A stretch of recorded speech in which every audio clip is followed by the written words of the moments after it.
Mdlanga nasey'ndaweni lapho kuthe kufuneka khona le video. Igama lami nginguSithembiso ngingowaKaNdlozi. Ngicela mawuqala ukuvakashela le-channel ucofa subscribe. Uma kuthi usuke wesibili ngikubingelele ebese ngingamukela ohlelweni.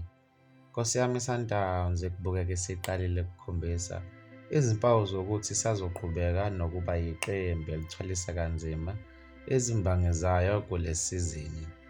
Imamelodi Sundowns inenebule iMoromo Gallants emdlalweni weBetway Premiership eLwelflows Vryflat Stadium ePitoli ngoLwesibili kusihlwa. Amagoli enqobe ngayo iMamelodi Sundowns avulelwe phakathi nguTashreeq Matthews, u-Israel Reynas ngesiwombe sokuqala, elesithathu lashaywa nguRibeiro Costa, elesine leza noSiphelele Mkholisi ngesiwombe sesibili.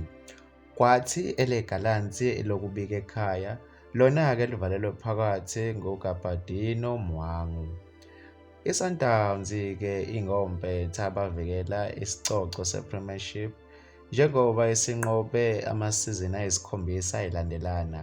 Isheshe yacacisa ukuthi izele kuzosebenza ngenkathi uMatthew ebhakuza inethi ngomzuzu wesishiyagalolunye. Nangemuva kokuthola kwayo igoli, iMamelodi Sundowns iqhubekile nokucindezela nokuthe ngomzuzu ka-34 uReynas waphinde walivalela elesibili ngemuva kwebhola ebeliqhamuke noMatthews. iMamelodi Sundowns njengamanje ihleli ku-number 1 kwi-log yeBetway Premiership. Mbukeli, bekuyizona-ke lezi ebengikuphathele zona kuleli hora. Ngizocela ubeke uvo lakho comment section mayelana nalolu daba. Ngizokubona kwenye ividiyo elandelayo sengiphuma kanje.